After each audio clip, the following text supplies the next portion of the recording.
আসসালামু আলাইকুম। সংবাদে আপনাদের সবাইকে স্বাগত জানাচ্ছি। আমি ফিরোজ তোহা। শুরুতেই সংবাদ শিরোনাম। বাংলাদেশের সর্বশেষ গুরুত্বপূর্ণ আপডেট সংবাদে আপনাকে স্বাগত। শুরুতেই সংবাদ শিরোনাম, পরে বিস্তারিত। শুরুতেই জানাবো, বাংলাদেশের হাইকমিশনে আক্রমণের বিষয়ে ভারতকে সতর্ক করলেন উপদেষ্টা নাহিদ। আগরতলায় বাংলাদেশ হাইকমিশনে হামলার দায় ভারত সরকার কোনোভাবেই এড়াতে পারে না বলে মন্তব্য করেছেন তথ্য সম্প্রচার উপদেষ্টা নাহিদ ইসলাম। আর সামাজিক যোগাযোগ মাধ্যম ফেসবুকে নিজের ভেরিফাইড পেজে এক ভিডিও বার্তায় তিনি এসব কথা বলেন। এরপর জানাবো, বাংলাদেশের জাতীয় পতাকা অবমাননা, আটক ৩। এবার ভারতের পশ্চিমবঙ্গে বাংলাদেশের জাতীয় পতাকা অবমাননার ঘটনায় আটক করা হয়েছে অন্তত ৩ জন দুর্বৃত্তকারীকে। পশ্চিমবঙ্গের বারাসাত স্টেশন সংলগ্ন এলাকায় সড়কে লাল সবুজের বাংলাদেশের জাতীয় পতাকা একে তা পা দিয়ে মারানোর অভিযোগে ঘটনাস্থল থেকে পুলিশ বজরং দলের ৩ সদস্য আর্য দাস, সুবির দাস, রিপন চ্যাটার্জি তাদের আটক করেছে। তাদের অভিযোগ, বাংলাদেশে ভারতের জাতীয় পতাকার অবমাননা হয়েছে, তাই ভারতেও বাংলাদেশের জাতীয় পতাকার অবমাননার চেষ্টা হয়েছে। এদিকে ৯ থেকে ১১ ডিসেম্বরের মধ্যে ভারতের পররাষ্ট্র সচিবের সঙ্গে ঢাকায় বৈঠক, বললেন পররাষ্ট্র উপদেষ্টা। ঢাকায় ভারতের পররাষ্ট্র সচিব বিক্রম মিস্ত্রির সঙ্গে ৯ থেকে ১১ ডিসেম্বরের মধ্যে বৈঠকের কথা জানিয়েছেন অন্তর্বর্তীকালীন সরকারের পররাষ্ট্র উপদেষ্টা মোহাম্মদ তৌহিদ হোসেন। আর ৪ ডিসেম্বর এসব তথ্য জানান তিনি। এদিকে বাংলাদেশের বিমানের একটি ফ্লাইট করাচিতে জরুরি অবতরণ। সৌদি আরবের জেদ্দা থেকে ছেড়ে আসা চট্টগ্রামমুখী বাংলাদেশ বিমানের একটি ফ্লাইট পাকিস্তানের করাচিতে জরুরি অবতরণ করেছে। এতে ফ্লাইটটি চট্টগ্রামে পৌঁছাতে প্রায় ৪ ঘন্টা দেরি হয়েছে। চট্টগ্রাম শাহ আমানত বিমানবন্দরের কর্মকর্তারা জানিয়েছেন, আজ ফ্লাইটের এক যাত্রী অসুস্থ হয়ে পড়ায় এই ঘটনা ঘটে। এতে বাংলাদেশ বিমানের বিজি ১৩৬ ফ্লাইটটি ৪ ঘন্টা পর বাংলাদেশে এসে পৌঁছায়।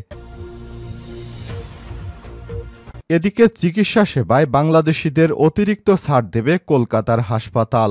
ভারত বাংলাদেশ সম্পর্ক নিয়ে টানাপোড়েন চলছে। রাজনৈতিক পরিবেশের কারণে বাংলাদেশি রোগীদের বয়কটের ডাক দিয়েছে দেশটির একাধিক হাসপাতাল। তবে এর মধ্যে অনেকগুলো হাসপাতাল ভিন্ন। এবার এক হাসপাতাল বয়কট নয়, বরং অতিরিক্ত রূপে বাংলাদেশিদের আপ্যায়নের ঘোষণা দিয়েছে তারা। এবং সর্বশেষ জানাবো, প্রথম সফরে দিল্লিকে এড়িয়ে বেইজিংয়ে গেলেন নেপালের প্রধানমন্ত্রী। প্রথম সফরে দিল্লিকে নয়, বরং চীনের বেইজিংয়ে গিয়েছেন নেপালের নতুন প্রধানমন্ত্রী পিকে শর্মা ওলি। মূলত ভারতের প্রভাববলয় থেকে বেরিয়ে চীনের সঙ্গে অর্থনৈতিক সম্পর্ক জোরদার করতে চাইছেন প্রবীণ এই কমিউনিস্ট নেতা।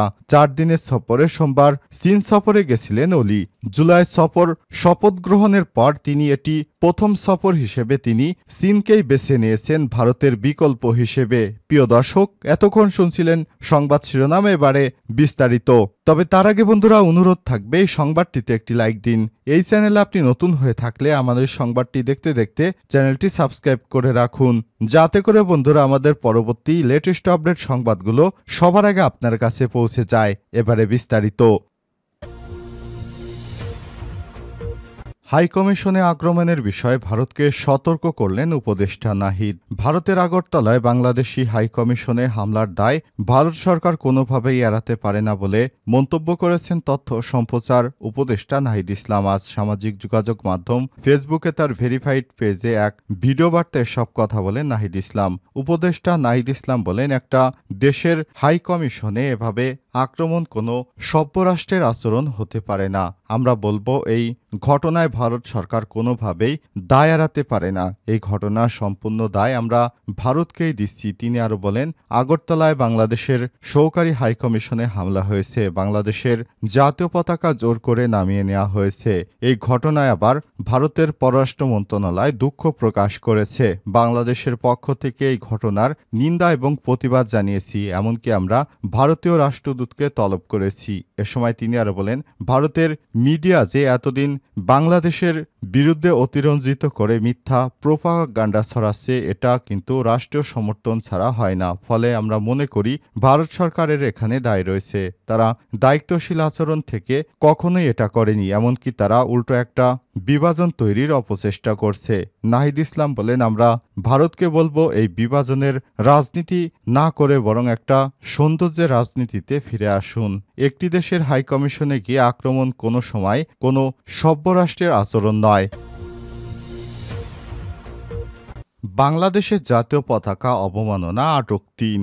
এবার ভারতের পশ্চিমবঙ্গে বাংলাদেশের জাতীয় পতাকা অবমাননার ঘটনায় আটক করা হয়েছে ৩ জনকে। পশ্চিমবঙ্গের বারাসাত স্টেশন সংলগ্ন এলাকায় সড়কে লাল সবুজের বাংলাদেশের জাতীয় পতাকা একে তা পা দিয়ে মারানোর অভিযোগে ঘটনাস্থল থেকে পুলিশের হাতে আটক করা হয়েছে ৩ সদস্য আর্য দাস, সুবীর দাস, রিপন চ্যাটার্জি। তাদের অভিযোগ, তারা বাংলাদেশের ভেতরে ভারতের পতাকার অবমাননা করার কারণে তারাও পতাকা মারানোর চেষ্টা করেছে।